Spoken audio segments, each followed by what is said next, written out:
Welcome to Life on the Moose, where we've just been voted the best YouTube channel 3 years in a row.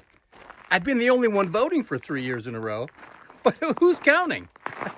In today's episode, we are going to tie these two roof lines in together once and for all. Before I put that transition flashing up, I have to put the roofing trim on each end of this roof. And before I put that trim up, we have to put the steel panels on the old roof. And before I put those steel panels up, I have to do some repair. Oh yeah, right up there. See that bare spot? Here, I'll show you. You've heard me tell you in the past that OSB holds up pretty well in this climate, as long as you take care of it and use reasonable precaution. Well, this is what happens when you don't use any precaution at all. Good Lord. Okay, can you see that right here? This OSB is falling apart. Why is that falling apart? Well, there's a couple of reasons. First of all, I did not do this entire roof. Once I got the sheathing on, I left it up to a couple other guys, local guys, to put this roof on, and that was 19 years ago. I didn't have a long ladder at the time. I didn't have a tractor or a side-by-side, so I couldn't tackle putting the steel up by myself on this roof at the time. So someone else did the tar paper and the steel. And when they did the tar paper, I'm not sure you can tell that, they put the tar paper vertically. They ran it. I don't know why, if they think the wind and the rain is going to come straight from one direction. I've never seen it before. Haven't seen it since. I don't think it's a good idea. Probably fine, because you're not going to get a lot of wind blowing things sideways under the steel. So probably not a big deal. But what is a bigger deal is not putting any tar paper on, which is what they did here. It's like they ran out of tar paper and the last 14 inches is completely bare. That doesn't make me happy. So I have two soft spots. One right here where there's a screw there, and one right down here that I just showed you. So I'm gonna cut this out right above this one, draw a line over to my rafter, cut this little square out, and replace it. So it's kind of frustrating when you discover stuff like this that you had nothing to do with, that someone else completely dropped the ball on, in my opinion. But you know, we do what we have to do. That's one advantage of doing the work yourself. You have no one to blame but yourself. So regardless of who's to blame, this has to get fixed. So let's fix it.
Okay, 27 3/4. We need 4 sheets at 27 3/4 inches. Obviously, I'm just going to cut these from the sheets I took off of here. And I want to get this stuff cut because that shears actually rented it for a week. And today is my 7th day. So as soon as I get these cut, I'm going to run to town, take that shears back. So let's keep going.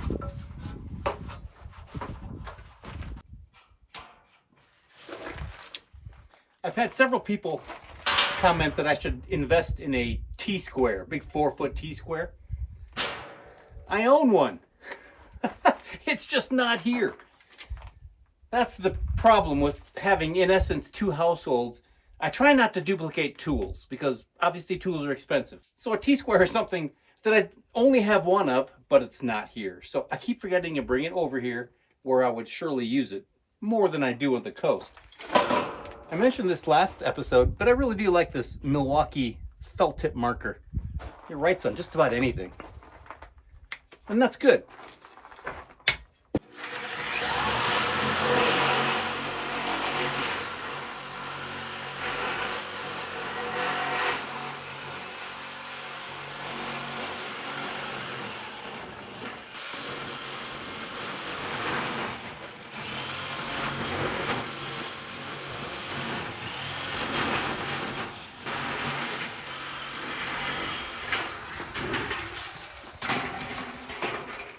You okay? Good.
Well, we're back at it again this morning.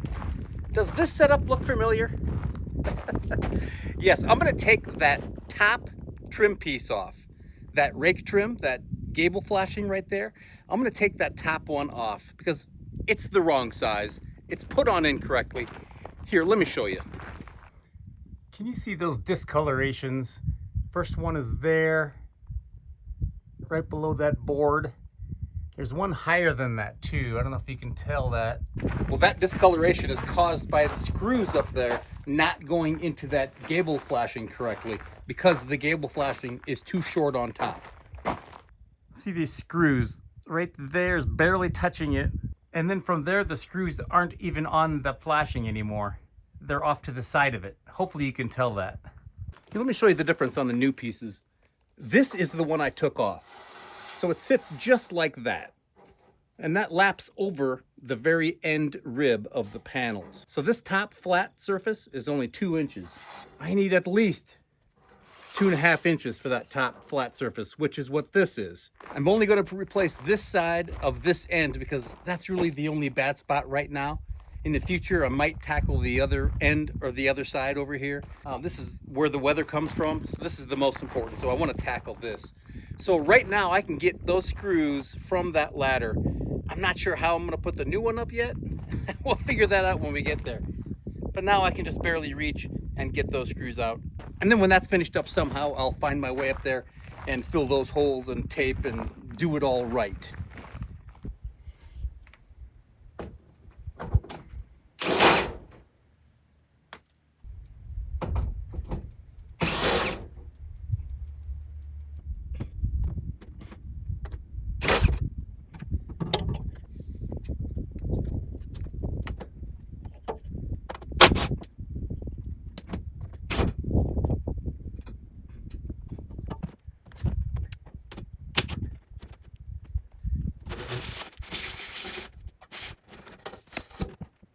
Okay, that trim is off. I have that first sheet peeled up a little bit. I took 2 rows of screws all the way up.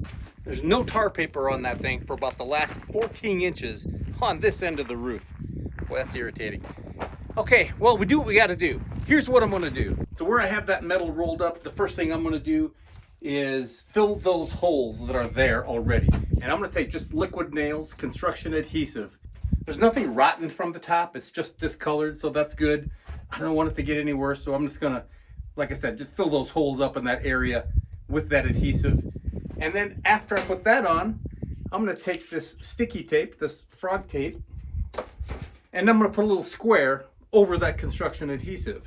And then when I'm finished with that, I am gonna tuck in some felt paper, some tar paper, underneath that sheet.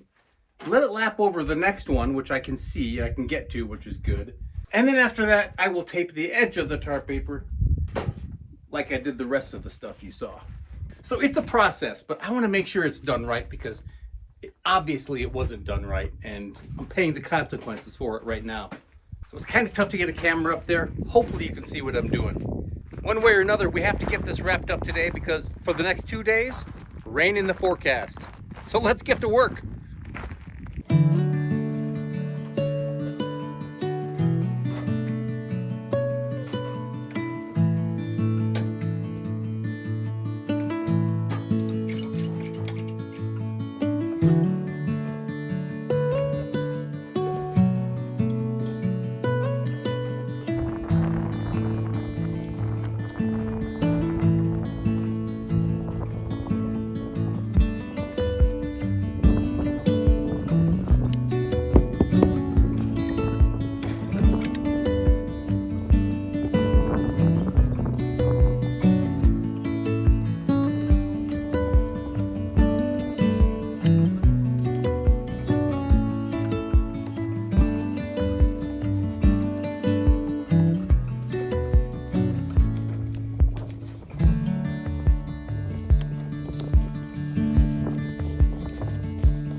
Okay, we're back to square one up on top. It was tedious pain in the butt, but it had to be done. So now I'm gonna put this rake trim on this section down here, and these are about 1 foot longer than they have to be So these are 10 feet 6 inches, meant for a 6-inch overlap, so 10-foot coverage. I have about 11 and a half feet up here.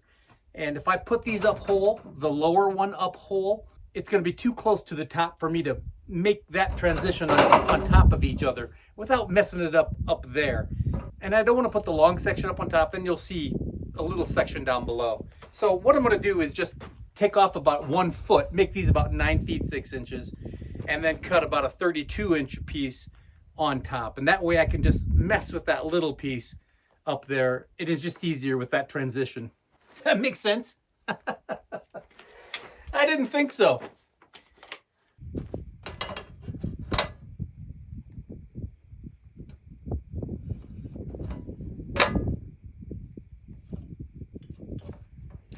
I'm taking this foot off of opposing ends so that the result is the cut mark will only be on top of each end.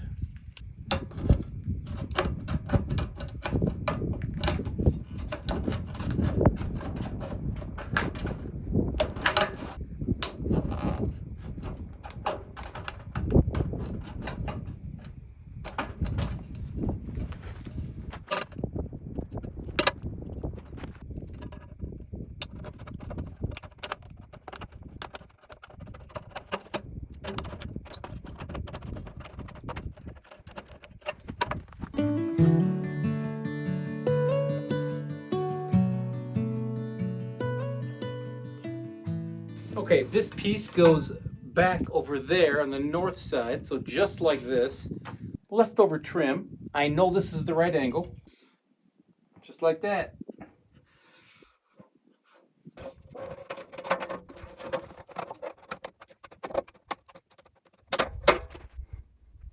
Okay, I'm going to do something I've never done before. So this is my top. Sits just like this. This is on top of the roof. This edge right here, I'm going to put a piece of butyl tape under there, which is what I have right here. It's a sticky tape, and the reason is this actually rests on the sheet up there. So this metal against metal, generally not a good positive contact. So I'm going to put a piece of butyl tape there. Now if I can just get this tape separated. Goodness. There we go. Okay. So I don't want to see it, so I'm going to tuck it in just a little bit.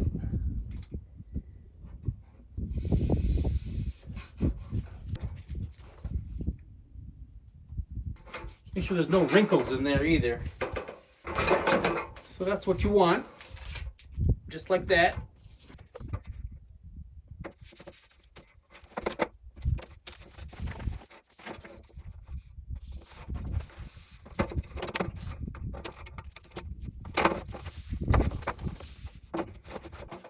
Okay, let's put this one on. Okay, I have my 2 short pieces of rake trim up. You want to hear something funny? I'll tell you anyway. You know how your phone, an iPhone, probably every phone, has a little button so that you can either take video out of the front of the phone or the back of the phone. You just hit that little button and it flips around. You know what I'm talking about. Well, I was up doing that little piece of trim, that gable trim on that side, and I hit that little button without knowing it. So I spent 5 minutes up there putting that little piece of trim on, and the video was of my hair. It was backwards. 5 minutes video of my hair flying around in the wind. It's not good video. You don't want to see it. I have my long pieces of trim that are going to go right up here. Have my butyl tape on. Let's put those up, and we'll see if I can get this camera figured out. You know, after 2.5 years, you'd think I'd figure it out.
Okay, the most important piece of steel in the whole building, the transition piece right here.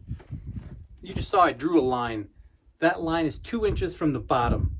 This side will overlap the bottom sheets of metal.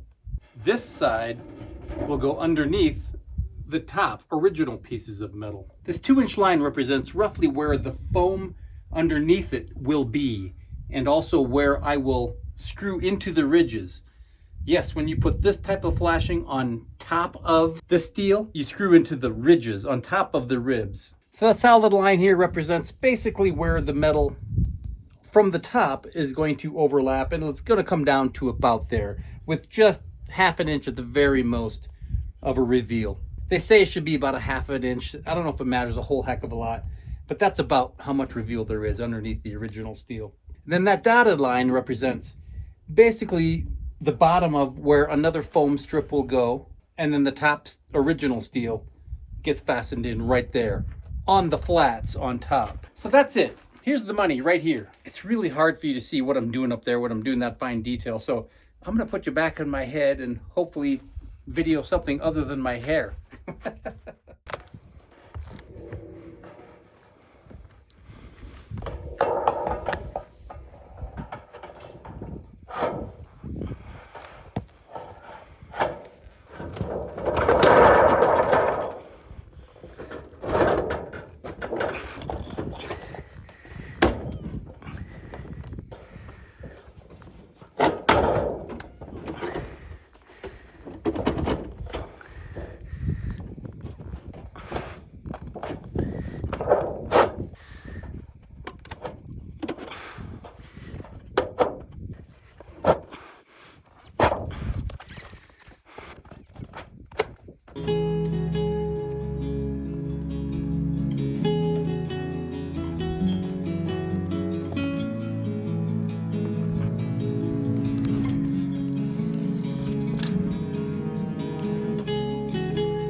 Okay, another new day on this project.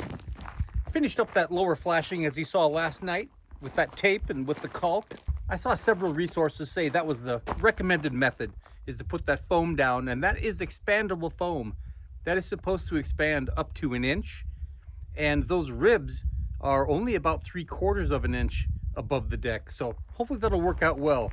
And of course that foam is sticky in the bottom, but on top it is not sticky, and that is one reason we put that bead of caulk along the top, which is basically it's a silicone roofing caulk is what that is. So before we button up the top side and put the foam under the original steel, I first have to finish buttoning up the holes on this end piece at the top.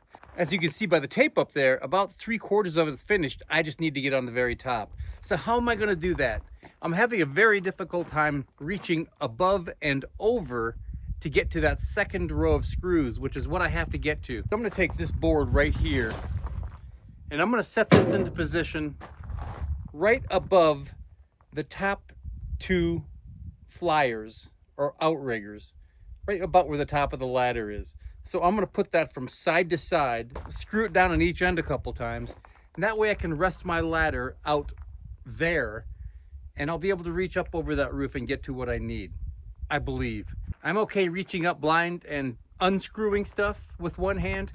It's just starting a screw is gonna be nearly impossible. So I think it's gonna help a lot to get my body away from the building so I can reach up over that roof. Then I can patch those holes, put that tar paper on, like I did the rest of this down here yesterday. And once I get that buttoned up, then I can work on my top flashing and reattach all of my top metal. So we did end up getting a little bit of rain last night, which is great, love it. Clean air this morning, fresh air, cool, like that too.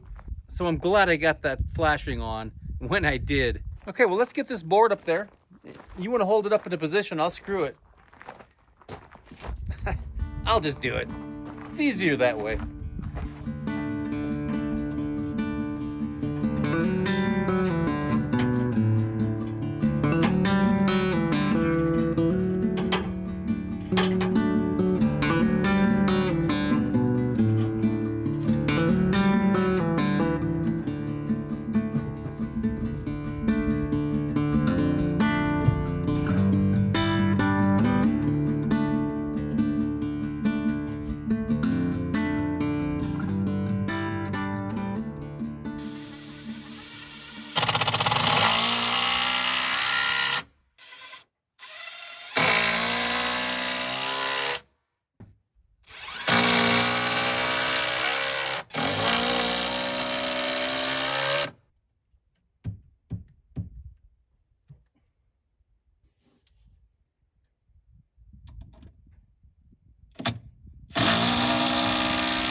Okay, I think I'm ready to go. If there's any flaw in my design, just let me know before I get up there.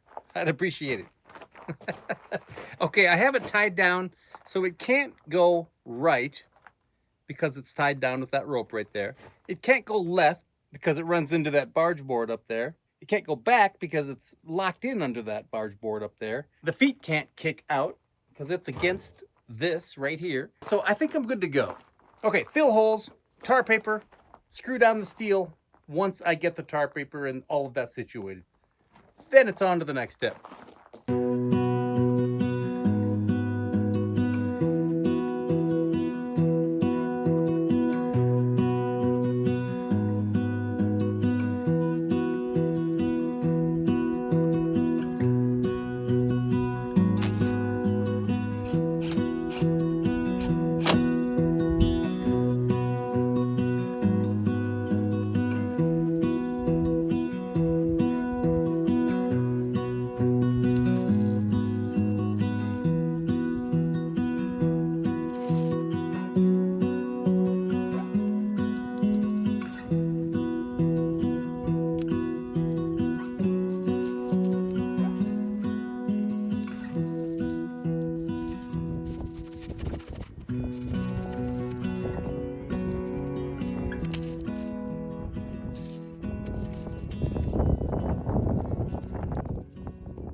Okay, everything's finished up there.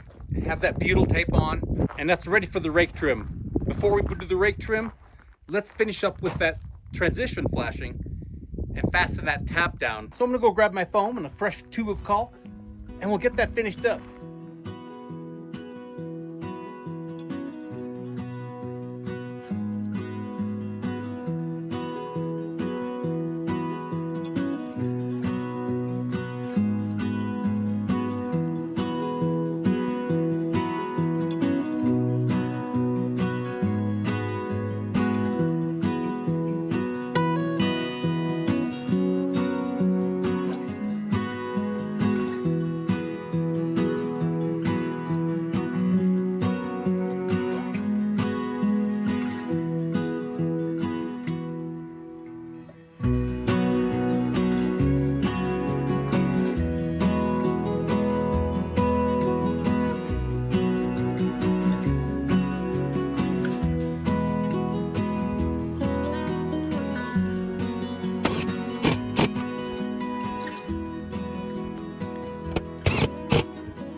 Well, that's it.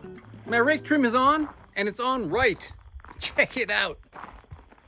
That was a big job, and I'm glad that's finished up. I'm really glad that transition piece turned out well, turned out kind of as I planned. You gotta kind of reverse engineer it and hope that your measurements all end up at the right spot, at the right position, at the right time. And it worked out. I'm happy about that. Thanks for watching Life in the Moose as usual. I really appreciate it. Come back next week. We're gonna be doing something. That's better than the alternative. In the meantime, you take care of yourself. Stay out of trouble now. I'll see you soon.